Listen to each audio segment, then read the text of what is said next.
राजे अज आप 9वीं जमात की जी वर्कशीट 7 है त्रिभुजां ट्रायंगल्स करन जा रहे हैं।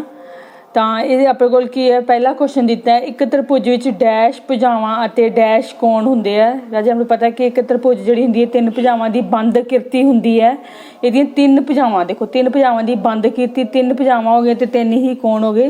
देखो डायग्राम के थ्रू देखो अपने कोल 3 भुजावां ते 3 ही हो गए उहदे कोण है। तो आप लिख देंगे 3 भुजावां और 3 कोण। एक त्रिभुज विच डैश शिखर हुंदे हन, ठीक है। शिखर मतलब कि वर्टिस आह किन्ने आह जिहड़े कॉर्नर हुंदे हैं इन्हां नूं वर्टिस बोल देंगे। ये भी किन्ने 3 है, 3 शिखर हुंदे हैं 3 वर्टिस। नैक्सट है अपने कोल राजे सारा चैप्टर सर्वांग समता दे बेस अपने कोल। हुण अपने कोल दित्ती त्रिभुज ABC ते त्रिभुज PQR। ये देखो आ जी एक डंडी लगी है, एक डंडी मतलब आ भुजा ये बराबर है, मतलब कि अपने दिता है AB बराबर PQ। अगों की दिता है AC अगों 2 डंडियों वाली आह ते आ 2 डंडियों वाली ये मतलब ये दोनों बराबर है। BC is equal to QR। अगों इधर की AC is equal to PR। मतलब सारिया इधरलियां सारी भुजावां इस भुजावां दे बराबर है। तो इट मीन ये त्रिभुजां की हो गई अपने कोल सर्वांग सम हो गई, सर्वंग सम, ठीक है, हो गई है सारी ट्रायंगल्स सर्वांग सम ट्रायंगल्स है। इंग्लिश बोल देंगे कॉन्ग्रुएंट ट्रायंगल। तो नैक्सट अपने कोल भुजा कोण भुजा सर्वांग समता नियम विच भू मतलब भुजा, को मतलब कोण, भू मतलब भुजा। तो केड़ी बन गई भुजा मतलब एस हुंदी है साइड, एंगल साइड। तो इनू बोल देंगे SAS कॉन्ग्रुएंसी बोल देंगे। नैक्सट है कोण भुजा कोण, कक्का मतलब कोण, ਇਹਦਾ मतलब भुजा यह कोण, angle side angle, angle side angle. ये केड़ी बन गई ASA कॉन्ग्रुएंसी बन गई। अगली हैगी है ससा कक्का बब्बा। ये जी हुंदी राजे ये हुंदी है ससे का मतलब समकोण, कक्का का मतलब कर्ण, भब्बे का मतलब भुजा। ससा मतलब समकोण राइट एंगल की हो गया राइट एंगल, कक्का मतलब कर्ण हाइपोटेन्यूज। अगला भुजा कोई भी भुजा हो सकती है लंब या आधार, ठीक है, साइड। तो यह बन गई RHS वाली कॉन्ग्रुएंसी बन गई, ठीक है। राजे जी उपर वाली सी कि कॉन्ग्रुएंसी बनी सी कॉन्ग्रुएंट तो त्रिभुजा हैं पर ये तीनों भुजावां बराबर सी। तो इत्थे कि कॉन्ग्रुएंसी सी SS वाली बन गई सी, ठीक है। यह दसनी जरूरी सी। तीजे क्वेश्चन के आपको कि सर्वांग समता बन गई SS। जो तेरे को पेपर क्वेश्चन आ जाए सर्वांग समता दे मतलब किन्ने प्रकार की होंगी है, 3 प्रकार की होंगी है। पहली SSS, दूजी SAS, तीजी ASA ते चौथी RHS होंगी है। चलो नैक्सट हुण आपां देखांगे हुण इहदे विच किहड़े रूल अप्लाई होंदे आ। हुण की आपां 2 त्रिभुजां दित्तियां ABC ते PQR। कहंदे त्रिभुजा दोनों की है कॉन्ग्रुएंट है, ठीक है। तो ये किहड़ी कॉन्ग्रुएंसी बनती है कहंदे तुसीं दसो रूल के अकॉर्डिंग। देखो राजे हुण इहदे च देखो आ भुजा इस दे बराबर ए वाली दे, आ भुजा इस भुजा के बराबर। तो इन्हां दे विचकार वाला जिहड़ा एंगल है एक दोनों भुजावां दे अंतर्गत जिहड़ा एंगल आ जांदा A ते P आपस च बराबर है। तो 2 भुजावां ते एक कोण है। तो किहड़ी बन गई SAS। किहड़ी बन गई अपने कोल SAS रूल बन गया भुजा कोण भुजा। एक ध्यान रखना राजे जिहड़ियां 2 भुजावां लैणियां उन्हां दे अंतर्गत विचकार ही जिहड़ा एंगल होना चाहिए हो इस नियम दे विच। हुण नैक्सट है अपने कोल दोवें त्रिभुजां किहड़ियां TSU, दूजी हैगी है MNOQ। इन्हां च किहड़ा नियम अप्लाई हुंदा देखो राजे आ की है राइट एंगल समकोण हो गया, आ कर्ण TQ ते TU और MQ। देखो आ दोनों ते एक डंडी लगी मतलब दोनों कर्ण भी बराबर है। एक भुजा इन्हां दा लंब बराबर किते हुए है TS बराबर MN दिता है। तो अपने को किहड़ी कॉन्ग्रुएंसी बन गई RHS पंजाबी च आपां लिख देंगे ससा कक्का ऊ, ठीक है। ये लिख देंगे आपां RHS वाली प्रॉपर्टी बन गई। नैक्सट 8 क्वेश्चन अपने को राजे सारे 1 मार्क्स क्वेश्चन थोड़े को हुण अपने को की है अगों 3 और 4 मार्क्स वाले क्वेश्चन बनते अपने को की दिते अपने को AD एंड BC। AD कितने अपने को राजे आ रहा AD and BC। Are equal perpendicular, दोनों इक्वल परपेंडिकुलर मतलब दोनों बराबर भी है ते नाल कि परपेंडिकुलर मतलब कि 90 डिग्री का कोण भी बनाते हैं। हुण कहते show that C D G C D line है बाइसैक्ट ए बी, आप प्रूव करना कि जी सी डी है वो की है ए डी ए बी बाइसैक्ट करी, मतलब कि दोनों बराबर भाव करने आप ए ओ बराबर ओ बी करना है। ठीक है, गिवन दे विच तुसीं सारा लिखो, गिवन च की अपने को तुसीं चाहे इत्थों आप शॉर्ट फॉर्म च ले सकते हैं किहड़े बराबर दिते लंब ए डी बराबर अपन दिता है बी सी और की वो लंब है तो इट मीन कोण ए भी 90 तो कोण बी भी 90 है। तो आप टू प्रूव की करना है कि side C D bisect A B, C D bisect A B मतलब की है आप सिद्ध करना है, इनू आप ओ लिखे ना ओ ए बराबर ओ बी सिद्ध करना है। तुसीं लिख सकते हो सी डी बाइसैक्ट ए बी आप ये करना है। ठीक है ना जी। हुण प्रूफ दे विच तुहानूं दो त्रिभुजां दिखी जांदी किहड़ी-किहड़ियां, इधरों देखो ए ओ डी, इधरों केड़ी है बी ओ सी। ठीक है, त्रिभुज ए ओ डी ते त्रिभुज बी ओ सी, देखो दो चीज़ें तो अपने गिवन च लिखिया पई राजे, ए डी बराबर देखो यदि ए डी बराबर बी सी तो कोण ए तो बी दोनों 90 डिग्री, आप उवें लिख देंगे ए डी बराबर बी सी कोण ए बराबर कोण बी 90 डिग्री, ये दोनों चीज़ें अपने गिवन च ही है। हुण देखो राजे दोनों त्रिभुजां दे विच हुण देखो दो त्रिभुज है, इन्हां च जिहड़े दो एक्स शेप बन रही है तो किहड़े एंगल हो गए ये दोनों वर्टिकल ऑपोजिट एंगल हो गए। दो जो रेखावां आपस च कट्टन तो उन्हां विचकार जिहड़ा एंगल बनदा ओह शिखर सन्मुख कोण हुंदा है, कोण 1 बराबर कोण 2 बराबर कितना आ गया शिखर कोल किहड़ी है आपां आ दो एंगल यूज किए हैं तो आ साइड यूज की है। ठीक है, तो देखो मैं तुहानूं एक डायग्राम दिखाउण लगी आपां आ वाली प्रॉपर्टी भी इहदे च जिहड़ी यूज कर सकते हैं, ये भी अपने कोल सर्वांग समता का नियम ही है। किहड़ी सर्वांग समता बन जाएगी ए ओ डी सर्वांग सम त्रिभुज बी ओ सी, इत्थे आप लिखांगे ए एस वाली प्रॉपर्टी बन गई अपने कोल। ठीक है, हाँ हुण नैक्सट अपने कोल की है राजे आप देखो पहला 4 ही कितने से सर्वांग समता ने आप वो तो यूज़ कर सकते हैं, आप नाल आ भी यूज़ कर सकते हैं आ वाली जी मैं तुहानूं प्रॉपर्टी राजे अपने को ये हो गए कॉन्ग्रेंट हो गई सी तो आप की प्रूव करना C O A is equal to O B मतलब C D bisect A B आप एंड ले देंगे O A is equal to O B C P C T भाव congruent part of congruent triangle भाव जो अपने triangle congruent हो जाती है तो उन्होंने जो बाकी रहिंदे भाग भी आपस च की हो जाते हैं बराबर हो जाते हैं।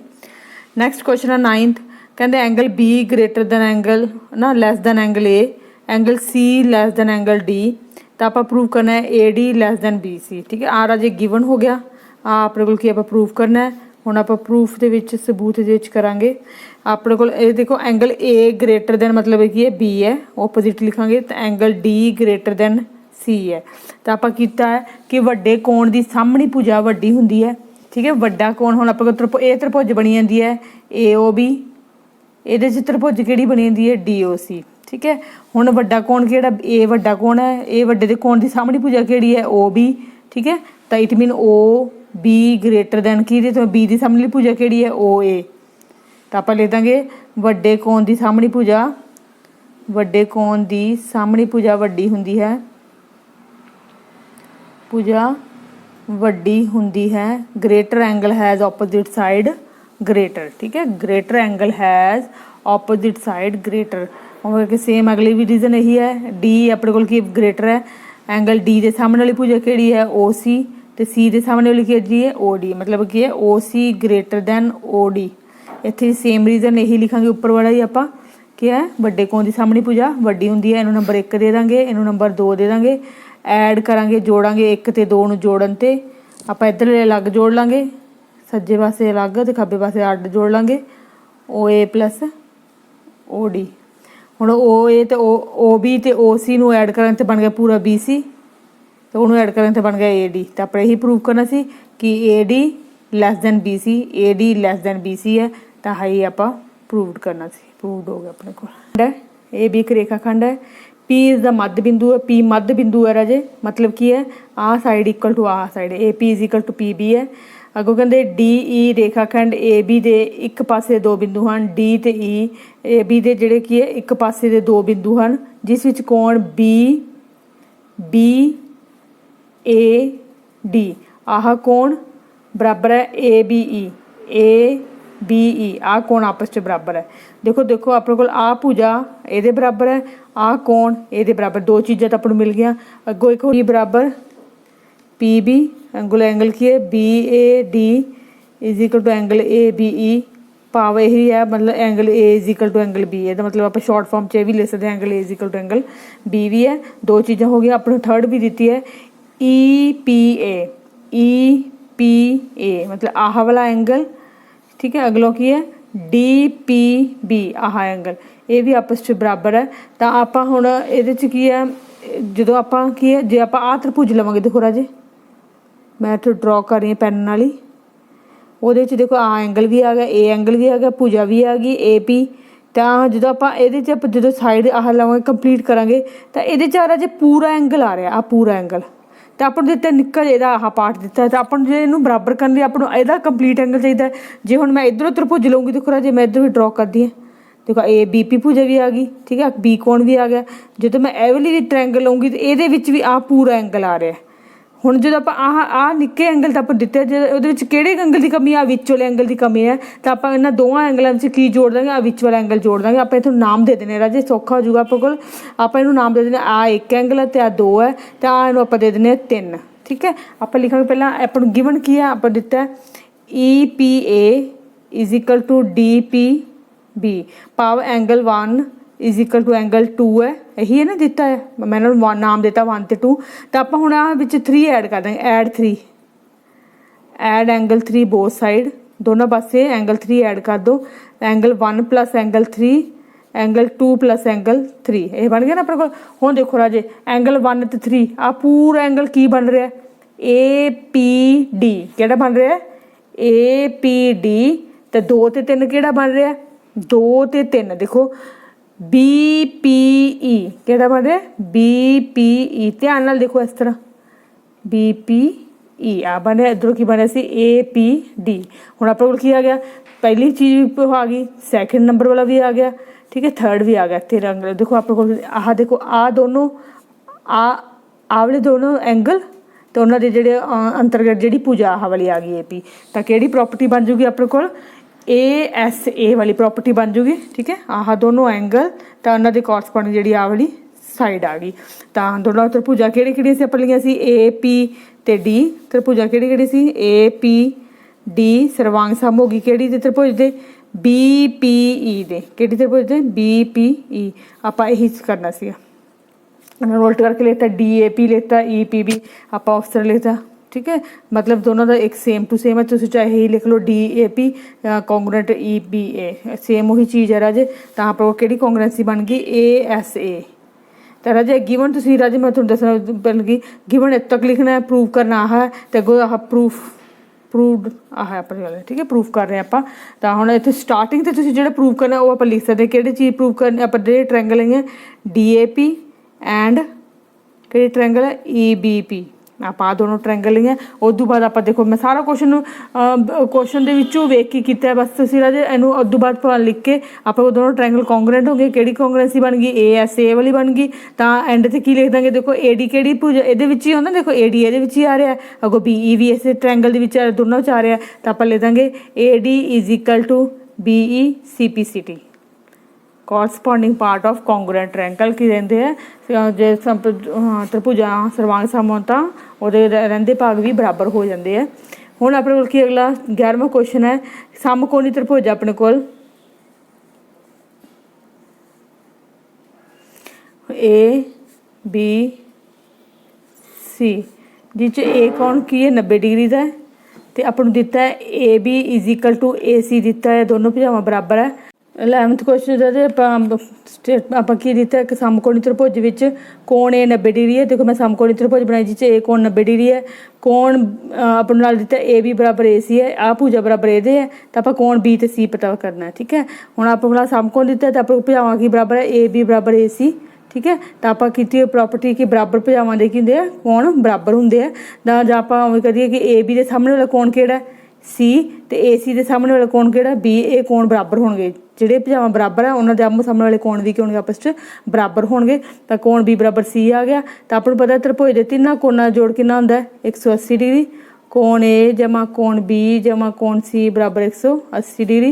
Angle property sum angle property लिखांगे, सम एंगल प्रॉपर्टी तुसीं पंजाबी च लिख सकते हैं त्रिभुज के तिन्ना कोणा जोड़ 180 डिग्री हुंदा है।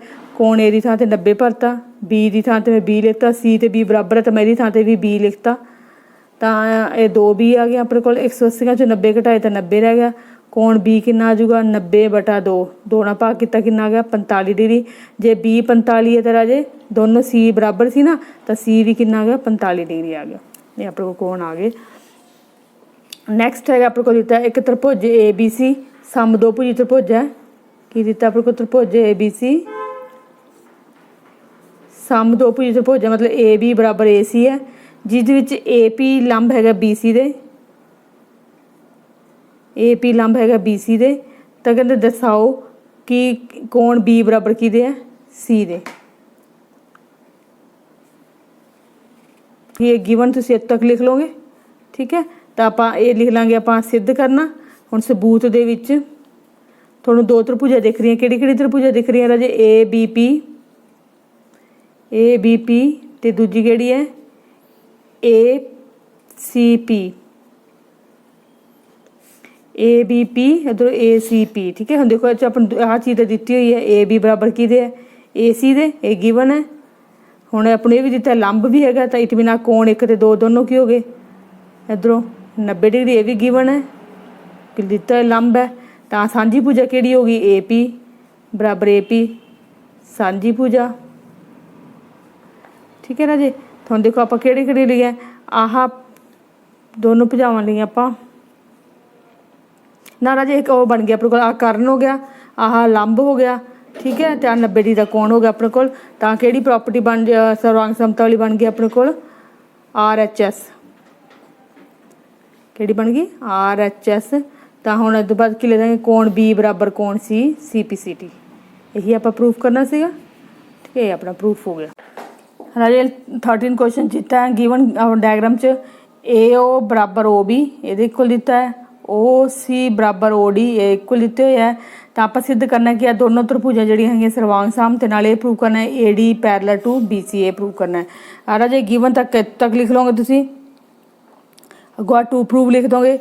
नाउ प्रूफ दे विच जिहड़े 2 त्रिभुज हैं त्रिभुज AOD एंड त्रिभुज BOC, जिहड़ी चीज़ां 2 दित्तियां आप लिख लांगे AO बराबर OB दिता है तो OD बराबर OC दिता है, ये अपना गिवन है, ठीक है। तो अपने को आह की दिता है राजे दोनों लाइनां कट कर रही तो एक्स वाली शेप बनी, तो किहड़े एंगल हो गए vertical opposite angle, angle 1 is equal to angle 2 vertical opposite angle, शिखर सन्मुख कोण। तो त्रिभुजां की हो गई अपने को सर्वांग सम हो गया। किहड़ी सर्वांग समता बन गई देखो आह दोनों साइडां तो उन्हां विचकारला एंगल, तो यह बन गई SAS,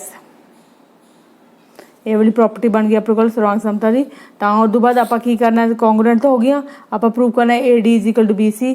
आप इत्थे लिख देना एंगल 3 तो एंगल लिख देने 4 अगो इत्थे सॉरी इत्थे 3 लिख देने इत्थे 4, आप लिख देंगे angle 3 is equal to angle 4, ठीक है इक्वल है CPCT।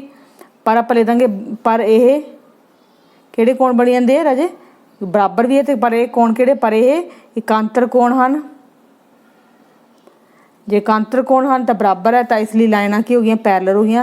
तो AD समांतर टू की होगी BC दे, ठीक है। देखो जेड शेप बनी तो AD पैरेलल टू की होगी BC दे, यही आप प्रूफ करना सी राजे। अपनी सी वर्कशीट नंबर 7 जिहड़ा अपने को त्रिभुजां वाला दित्ती हुई सी। तो मैनूं उम्मीद है कि तुहानूं ये वर्कशीट चंगी तरह समझ आ गई होएगी। धन्नवाद।